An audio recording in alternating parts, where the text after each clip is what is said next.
அதிசயங்கள் செய்கிறவர் நம் அருகில் இருக்கிறார்.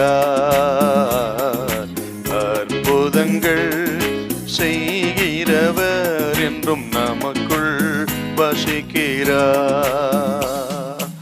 யாத்திராகமம் 15ஆம் அதிகாரம் 26வது வார்த்தை. நீ உன் தேவனாகிய கர்த்தரின் சத்தத்தை கவனமாய் கேட்டு அவர் பார்வைக்கு செம்மையானவைகளை செய்து அவர் கட்டளைகளுக்கு செவி கொடுத்து அவருடைய நியமங்கள் யாவையும் கை கொண்டால் நான் எகிப்தியருக்கு வரப்பண்ணின வியாதிகளில் ஒன்றையும் உனக்கு வரப்பண்ணேன். நானே உன் பரிகாரியாகிய கர்த்தர் என்றார். நானே உன் பரிகாரியாகிய கர்த்தர். இதன் பின்னணியை கொஞ்சம் மனதில் வைக்க வேண்டும். இஸ்ரவேல் ஜனம் எகிப்து விட்டு வெளியே வந்த பிறகு செங்கடலை கடந்தார்கள். செங்கடலின் மிகப்பெரிய அற்புதத்துக்கு பிறகு நல்ல ஆடல் பாடலோடு கூட அவர்கள் சூர் என்கிற ஒரு வனாந்தரத்துக்கு வந்தார்கள். அந்த சூர் என்கிற அந்த வனாந்தர பகுதியிலிருந்து அவர்கள் புறப்பட்டு 3 நாள் பிரயாணம் பண்ணி வருகிறார்கள். அது ஒரு வனாந்தர பகுதி. 3 நாள் பிரயாணம்.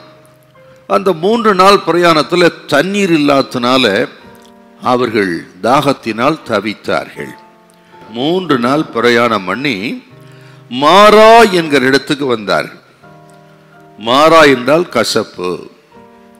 அந்த இடத்தில் நடந்த நிகழ்ச்சிக்கு பிறகு அந்த இடத்துக்கு மாரா என்கிற பெயர் வந்தது. தண்ணீர் தாகத்தினால் தவித்ததினால அந்த இடத்திலே தண்ணீர் இருந்தது, மாரா என்கிற இடத்துல.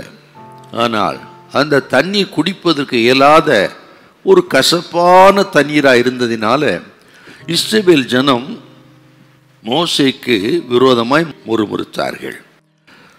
முறுமுறுத்த அந்த ஜனம் மோசேக்கு விரோதமாக எழும்பின பொழுது மோசே செய்த முக்கியமான காரியம் கர்த்தரை நோக்கி முறையிட்டார். கர்த்தரை நோக்கி ஜெபம் பண்ணினார். அப்பொழுது ஆண்டவர் மோசேயை பார்த்து அங்கே ஒரு மரத்தை காண்பித்தார். அதை வெட்டி தண்ணீரில் போடும்படி சொல்ல வெட்டி தண்ணீரில் போட்ட பொழுது அந்த தண்ணீர் கசப்பு மாறி அது மதுரமாய் மாறியது. தண்ணீரை பருகி மறுபடியும் அவர்கள் தங்களுடைய பிரயாணத்தை தொடர்ந்தார்கள். அந்த இடத்துக்கு தான் பின்னாளிலே மாரா என்கிற பெயர் வந்தது. மாரா என்று சொன்னால் கசப்பு என்று அர்த்தம். இன்றைக்கு நாம் விசுவாசித்தால் அது எப்பேற்பட்ட மாறாவா இருந்தால் கசப்பா இருந்தாலும் அதை மாற்றி மதுரமாய் மாற்ற வல்லவர் இயேசு. நானே உன் பரிகாரியாகிய கர்த்தர். ஆக இது விசுவாசித்தை தேவ பிள்ளைகள் நீ மனதில் வைத்த இந்த மாசத்தில் அப்படியே நம்புங்க.